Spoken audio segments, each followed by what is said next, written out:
All right then, new recruit, Mitch. I only have one rule. Everybody talks, nobody quits. You don't do your job, I'll mute you myself. Come on, you apes! Do you want to live forever?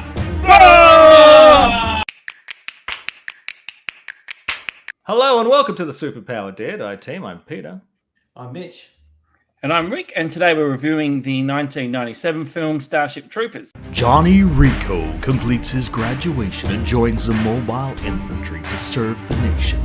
Soon, he finds himself fighting against alien bugs that are hell-bent on destroying the Earth. This was your choice, Mitch, is why you're here today as a guest presenter as well, as you championed this movie. So, Mitch, what did you think of Starship Troopers? I want this to go down on record as the greatest B-grade movie ever made. That's why I've chosen this film. Mm-hmm. Absolutely. This whole film was purposefully shot to look and feel like a B-grade movie, and I think that pulled it off. Is that a fact? Is that like a state of fact from the director saying, I wanted this to look like substandard, or is that your opinion? No, that's purely my assessment. I just think the way it's acted, I feel like it's almost as if the director and the writers have gone around and told everyone this, except for Casper Van Diem, that it's a B-grade movie. Everyone else is in on the joke except for him. I like the theory. I really like that theory because it sort of holds up. I was just watching it for the second. I've only just finished watching it for the second time because I loved it when I first saw it. I had no idea what this movie was about when I went and saw it at the cinema and came out just go, whoa, mind blowing. And I really enjoyed it watching it again. But watching it this time, like, does Denise Richards do anything except, like, she's in peril. She's about to die or everyone's dying around her, and she just smiles like a dumb bimbo throughout the whole movie. So, Mitch, what was your experience like first watching it? Like, when did you watch it? I think that's, did you like it? That's part of the reason why I love it so much, because if you watch it throughout different stages of your life, it takes on a new form. So I think I was probably 16 or 17. And so that first watch, it's blood and gore, gratuitous nudity, one-liners, fighting, and that's basically it. And then you watch it again in your sort of mid-20s, and there's more of a political side of things. And even just watching today, I picked up just some of the comedic elements that they add in, little backstories or little comments that get made throughout the film. You pick something up every time, and I think that's you can watch it at any age and you'll still pick up something that comes through. Possibly, I recommend not under the age of 5. I saw this when it first came out. I saw it at the cinema, and I didn't like it when I saw it. I just thought it was too much. But I think I appreciate it more now, like, because I can see what you were talking about, that subtext that has got something to say. It's talking about propaganda and warmongering and that sort of thing. So, like, when you look at it through older eyes, you can probably see that.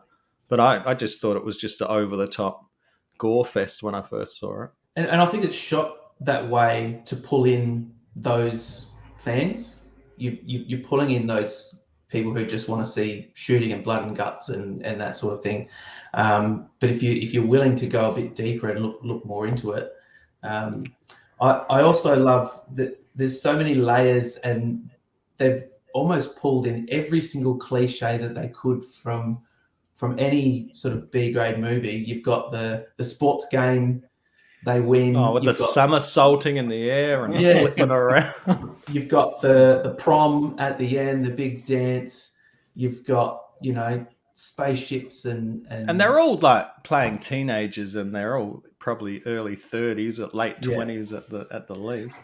Well, watching it again, what I liked, and I know they were, a lot of them were the B characters, but a lot of the people who got screen time and you got to know a bit, they got killed off. So it felt like, especially the first time you were watching it, it felt like there was real stakes in it. What Mitch was saying before, that whole propaganda thing, and how some of the set designs and some of the I guess their emblem and logo designs may sort of copy a certain Nazi for sure. Like a certain Doogie Howser goes full Nazi at the end. Yeah, it's funny you say that because subtle. I picked up on the uniforms towards the end of the movie. That was the first time today that I picked up on that. I thought, hang on.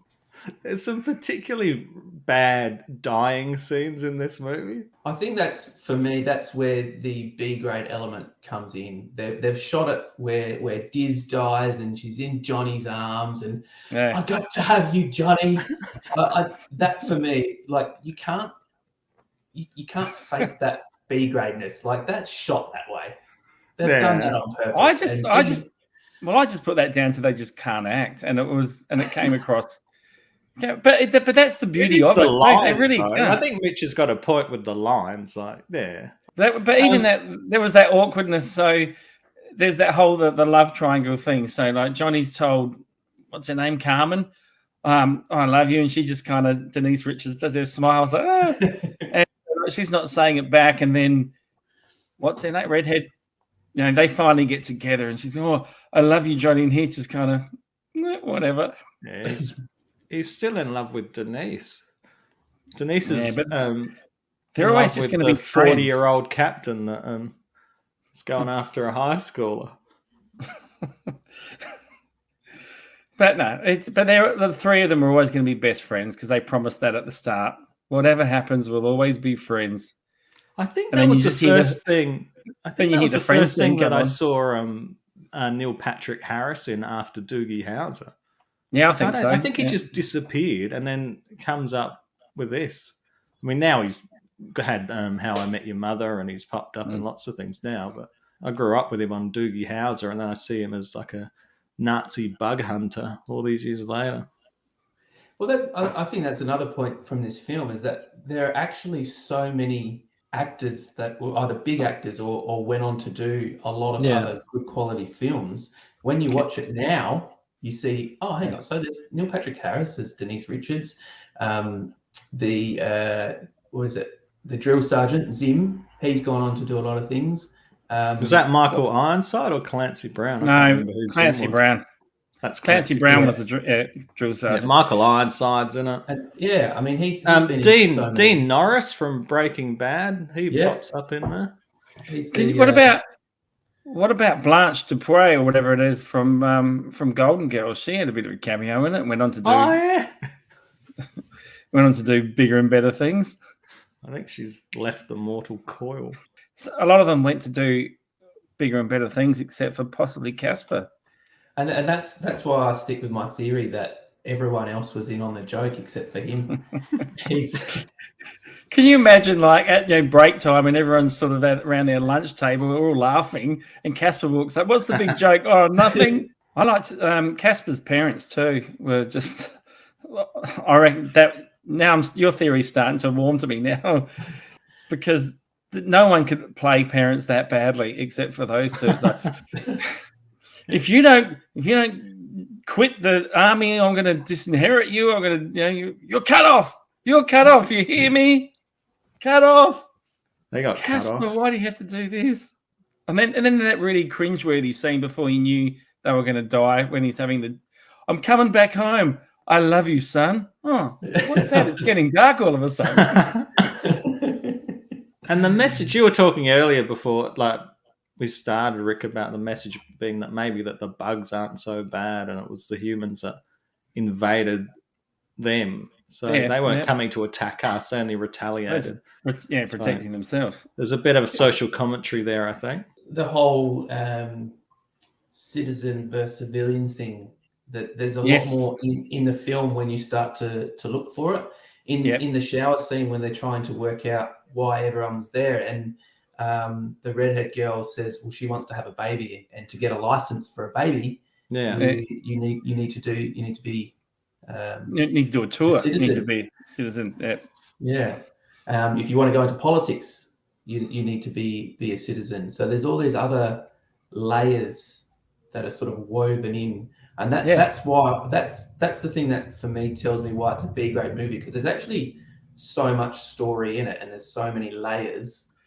But how could you have such good writing and layers if it looks like that? and you've got Casper Van Diem doing whatever it is he's doing. So, Mitch, would you recommend Starship Troopers? I would 100% recommend Starship Troopers, and I'll go one step further and think you have to watch it every 5 to 10 years as a minimum. Wow. Just to pick up those extra little bits that you missed last time. Oh, that's fair. And like I'd recommend it too, because I enjoyed it the first time I watched it, and I reckon this is the probably second time since it first came out. So that's got to be a good 20 years. My maths isn't great, but and I really enjoyed it this time around. I thought it held up really well, and I enjoyed hearing your take on some of those things now. It makes me think a bit more about it. So, but yeah, absolutely recommend this as a good feel-good love story. Yeah, I'd recommend it. I like those layers that we've spoken about, but at the end of the day, it's just a quite enjoyable romp, really. I just had fun watching it. Thanks for joining us, Mitch, and for your recommendation. You're our first guest we've ever had. Thanks for having me on. I have to say, this is by far my favourite movie review show done by two middle-aged men. Thank you. Thank you. Thanks for watching the Superpower Dare Die team. Yeah, if you enjoy our videos, please remember to like and subscribe. And please, we really appreciate comments in the comments section. So leave a comment if you feel that that's the way you want to go. And if you click on the bell, you'll never miss an episode.